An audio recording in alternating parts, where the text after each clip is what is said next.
Hello, everyone. My name is Jessica Edmund, the CEO and the founder of Women at the World, as well as the president of Arising Authors Initiative, a medium of transformation for writers, and the testimonies has been phenomenal, I tell you. I'm super excited to welcome you today on today's episode of Endless Possibility Talk Show, a show where everything and anything is possible, including your own thing. This program is powered by Women at the World, a community of women who has helped so many to see their own story in someone else's and challenge life all around the globe to learn without limit at the comfort of their home to be a better version of themselves. With me this morning is my lovely lady, Michelle Danzig, a fellow Women at the World, who will be sharing with you her journey through procrastination and her turning point of even becoming an author. Michelle, say hello to viewers. Hello viewers. I just want to thank God for this opportunity that He's given me to come on this show, and I want to thank Jessica and the connection that God gave me with Women of the Well, which has transformed my life completely. Thank you, Michelle. So excited to have you on the show. Wow, what a journey you've come through. I've literally watched you from nothing to zero. And from 0 to 10, or may I say 100, and all of a sudden, boom, you are an author. Can you tell us a little bit more about that? It happened last year. So last year I was just writing notes in my phone, not knowing that I was going to become an author. And it's just all God. It's just all God, because He gave me the right connections as well. Because I was procrastinating before that, and I was just not doing anything and not completing anything. And everything I did, I just didn't complete it. So it'd be half finished. So writing this book and becoming an author was amazing, because I read a book, C.S. Lewis, Lion, Witch and the Wardrobe. And I read about what God said to him, and got the inspiration for this book, and wrote it. And as well as that, I had a vision, and I saw pictures. So yeah, that's the story of how I became an author in just a little while, and from procrastination to becoming on the show today. My book has changed my life. This lockdown has changed my life. I'm closer to God than I've ever been, and I've had more inspiration to be able to write even more things. Wow. Thank you, Jessica. That's lovely. Congratulations for your new book. Actually, before you met Women at the World, you were telling me about the power of relationship, whom you be with, your friends, how friends can either make you or mar you. I love that bit of your testimony, and I would love to hear a little bit about your relationship, the ones you were before you met Women at the World, and how the relationship transformed your life. So I came to Christ, and I rededicated my life again. 10 years. It's been 10 years now. Wow, that's a long time. And I went through a journey of drugs, lap dancing, doing the things that you think that is normal, but it's not normal, So I've come from being delivered from drugs, and at the same time being delivered from lap dancing, being delivered from clubs. I used to go clubs all the time. I was a party girl, and God has really changed my life, even my character, my personality and everything, because I know that I can go back to them places, but I will go back to them places to reach people. I will go back to them places to set the captives free. because that's what he's called me to do. So I literally have done everything in the world that you could ever think about, except for crack, cocaine, and heroin. So, you know, God has brought me this far. And the lockdown has showed me where God has brought me from. You know, because sometimes you think, why do I have to go through so much thing? Why do I have to go through so much suffering? Why do I have to go through so much pain? Why do I have to go through so much rejection? But the rejection was God's protection for my life. And now he's elevated me and he's connected me to mighty, mighty people, you know. And never believe that you have to belong, because you don't. You're set apart for his glory. And he will use you for mighty things. And I just thank Jessica for the connection. I thank Women of the Well. Transformed my life, empowered me, made me stronger than ever. You know, many people were saying to me I wasn't an intercessor, which is a prayer warrior. And my level of prayer has gone up. I am a midwife now, and I am birthing other women. I am encouraging other women. And I just thank God that he has put this in me to help other women. To set them free. To empower them. To educate them. To help them. And I said to God that when you bring me to where I need to be, I want to help others. So you guys out there, that's what connect we're all with about. me. That's what because I'm not all the way there yet, but I'm willing to help you to become the woman of God that God has called you to be. Because we all have a purpose. Yes. Thank you. That's just like, oh my God. This is what this show is all about. It avails you the opportunity to tell your story like she just did. You've seen where she's coming from, and you've seen where God is taking her to. This is a beginning of glory in her life. I tell you, he that called is faithful, who will also do it. Lovely, Michelle. I can't just have enough of this testimony. I tell you, and we are happy to have you as one of the women at the well, changing lives through their stories. At the same time, I read your book.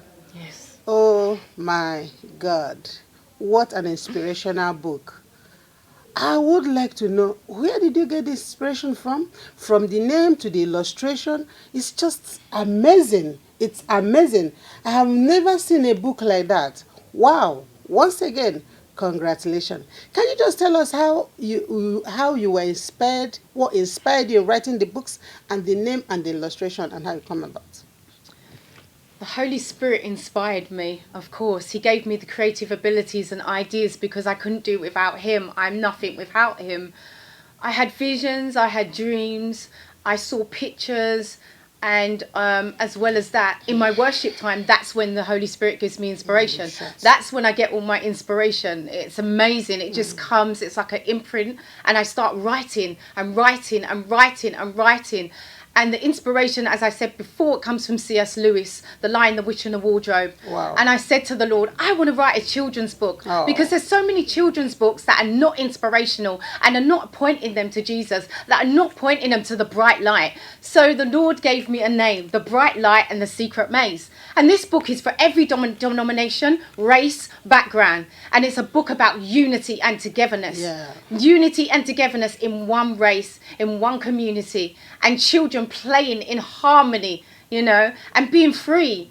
And it's very inspirational. And this book will bring restoration to homes. This book will be transformation to hearts. There will be healing in this book. It will take people to their childhood memories to remember that what they didn't achieve, you know, because me and my procrastination, of course, the same thing this book will do. It will take you out of that procrastination. And it will bring you back to that place of memory.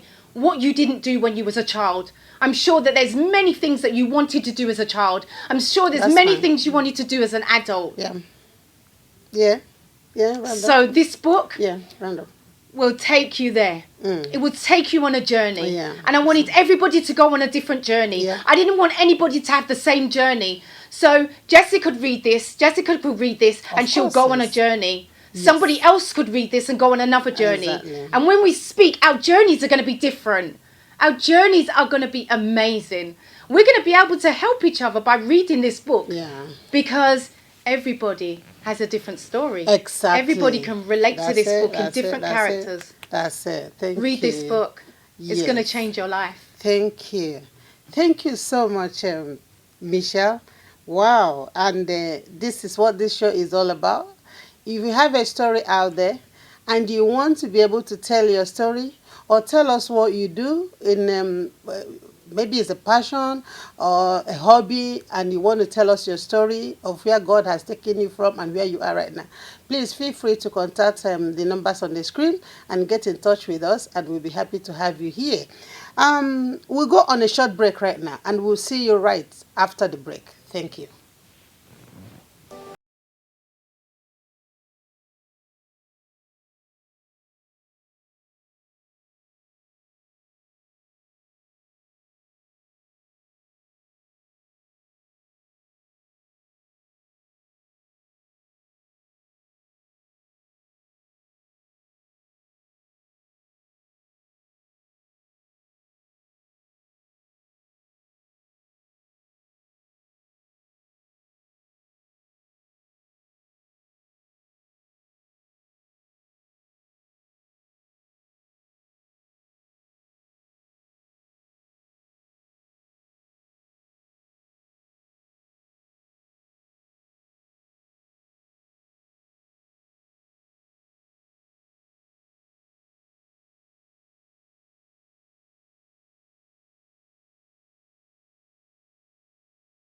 Okay. Welcome back, lovely viewers. Thank you. Welcome, viewers. I'm happy to have you back. Thank you for joining us again. Wow, that was amazing testimony. Yeah. Oh, yes, Jessica, I just wanted to say, I remember you saying something about that you empower women. Yeah. And I'd like to know the story of how the Women of the Well started, because it's such an amazing testimony and it needs to be shared. Oh my God, that's fine. Actually, it's been a long time journey. The journey of women empowerment, it didn't just start here. It actually started when I don't know what I was doing, but I was indirectly doing it. You know, sometimes the things you do, you love doing, is a pointer to where God is taking you to. I could remember far back home when I was a student, and Yes. I have so many friends that always come to confide in me, tell me, and I will be wondering sometimes when they come back from, now, school journey, those days, that they were crying, somebody break my heart, the person that they were like, I can't do without, today they come back the next day, oh my God, they said, I met him with another woman, and they'll be crying, they will refuse to eat when we were in dormitory, and I was like, what are they talking about? I find it strange for a woman to go without food just because somebody jilted you or somebody's with another woman. So from there, I started counseling while I was in school. On the process after my, we call it back home in Nigeria, secondary school, into uni, and I just found myself in a church where we were. And literally, I started in that church, I started a women group, which I called far back then as Daughters of Zion, actually. And it grew and flourished, but I didn't have enough knowledge to nurture it. And I was thinking, like, when I come to London, Yeah. I will also be going backward, Okay, back home okay. to grow it. And so there was no, there was no enough manure or water then. But sometimes the way you see things, it's not the way it sounds, it's not the way it looks, or the way things look is not the way it tastes. Then I lost hold of it, and everybody just said, but I still like keep in touch with them, but it wasn't as strong as then. Through life mysteries and problems and just naming, Okay. I came to where the point where I lost everything I had. I was Wow. homeless. I didn't have a child for a very long time. And all this inspired together, I couldn't be able to also reach out back home. I was trying to find my feet in London. Okay. But the years goes by, and that was how that ministry ended. Okay, so I Yeah. remember you saying something about you had a revelation of John 4. Oh, yeah, that was Yes. when I came here. Okay. Actually, I had what's it called? Actually, just like I told you, the inspiration has been back home, and when I Yes. came here, I felt that I've lost it all, and I was just also trying to do my own things. Of course, in London is nowhere you have to work, you have to do this. Then after I had my Yes. baby, I now fully gave my life back to God. And Yes. one day I was just reading a story about in John 4, a Yes. conversation between Jesus and was the Samaritan woman. And Jesus was going, and he was tired, and she met this woman who was coming to fetch water, and her situation has made us like she was so engulfed in her situation that Yes. the name of the community become her. The Bible didn't call her name, but it called her a Samaritan woman. Okay. Yeah, she didn't have a Wow. surname. Yes. She was swallowed in her problem. So Jesus met her, and they were having conversation, and Jesus said to her, "Give me to drink." In other words, Jesus didn't just go and start preaching or doing anything. The lady was like, "What have I to do with you?" And after all, you are not my type. We don't have anything to do with you. I'm tired. But at the conversation come to the place where Jesus said, go and call your husband. Say, please, I don't have any. He said, you said the truth. And Jesus now said, you tell the truth. You've married 5 husbands. And the one you are living with now is not your husband. The woman goes like, wow, who is this? How did you know? This is what I've been hiding. Sometimes in our lives, we come to the point where we've been living a secret life. We moved from where they know us to where they don't know us. Yeah. And we don't just want the societal problem because we have had enough. We've been married and it's not working. First one, second one, heartbroken and shattered. We couldn't let go on anything. And we thought like we are not good enough. We thought we can no longer do it. And we are just like, we are withdrawn from the society. And Jesus came into this lady's life. And Jesus said, the one you're living with now is not your husband. Do not think marriage is your problem. That's not your problem. It's just that you are in the wrong purpose. So many of us just came up and we think, oh, if I, as a lady, I just grew up and I'm married, I have children, that's it all. But we are more than that. There's a lot God has put inside you. Yes. There's a lot God has installed inside you. Yes. Jesus said, marriage is not your purpose. You are the word evangelist. You go and preach my gospel, and you will see the doors open. And when you are in that marriage, you'll be abused, you'll be destroyed, you'll be downtrodden, and just name it. And you will lose courage and confidence to even live. And when Christ and you embrace the right purpose, if the purpose of a thing is not known, abuse is inevitable. Most times, the reason why we are being abused, downtrodden, the reason why people take us so much for granted is because we are in the wrong thing, doing the wrong thing. I'm not saying that marriage is not good, but in this instance, there was more to marriage. There was more. She was made for more, not just to marry. She was made to carry the whole city to God. She was made to make an impact, to empower other women, but she did not realize it. She didn't see that in her. She didn't see that potential. And because she was in the wrong place at the right time, per se, she faced all manner of abuse. This is why it's important for a child of God to know what you are called to do, to know the place where God has called you and what He has made you to be.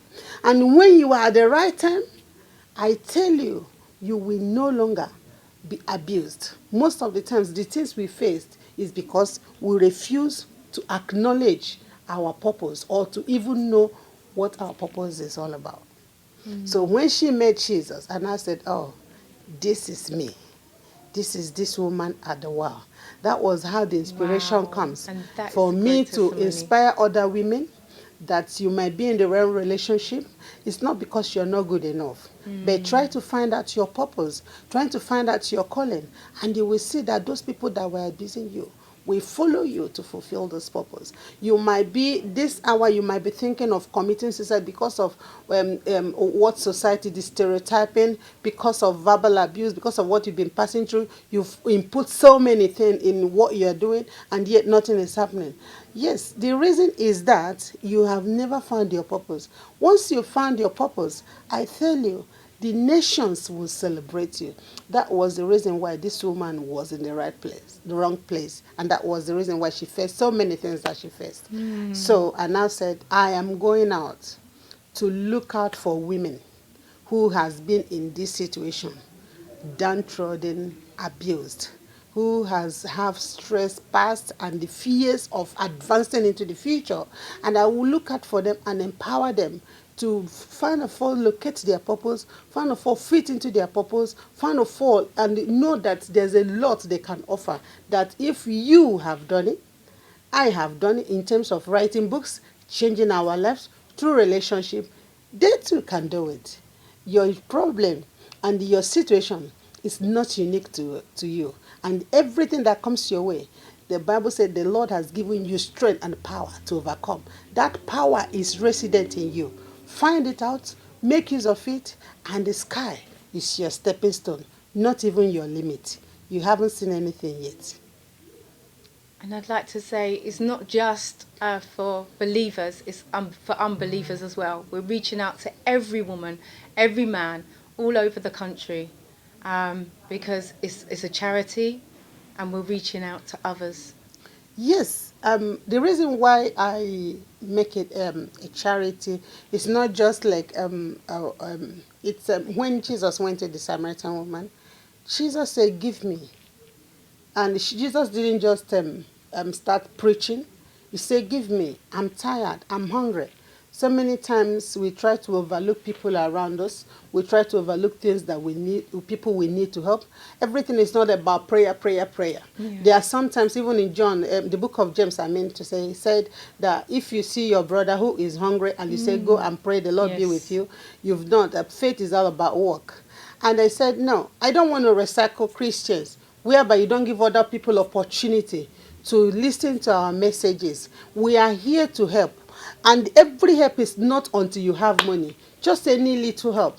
Just like we are here now, Yes. just like we reach one another, we can reach one another by any means, talking to them, listening to them, giving them our shoulders to Yes. cry on. That is why I said it's a charity, and it's open to everybody, and Hebrew, Greek, and the Jews, as well as man and women, everybody that needs us and we come in contact with.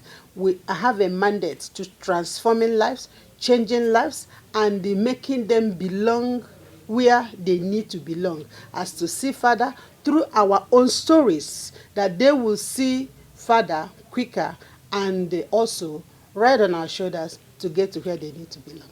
And if God gives you the vision, he will give you the provision. Of course. Because she has a miracle story about how she's built this with absolutely not one penny. Oh, yes. Actually, not. It's just the Lord. Yes. When I started the charity, I told everyone, I don't need your money, because I was sure of where I was going. I don't need your contribution. Just come with us and let us go. And I could say it on the national television. I have not collected any funding from anybody or asked anybody to contribute any money, and except those who willingly share with me their resources. And we've come this far. We've received an award. We've been blessed. We've blessed so many souls. You are part of our team, and we've worked well so far over the years, and we make so many impacts. We also have established another charity, Women at the Well, a German branch, and we're supposed to inaugurate the Nigerian branch. We also have one in USA, but because of the situation of coronavirus, we have not been able to go. And yet, the heaven has been our supply. Thank you. And so far, so good. I'm happy to have you around us today. And this is all what Women at Well is all about, and much more.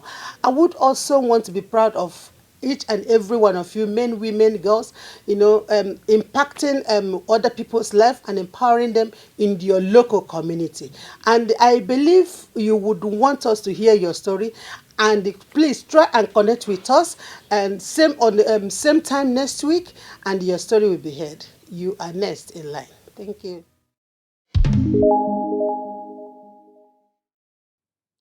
Don't forget to like, share, and subscribe.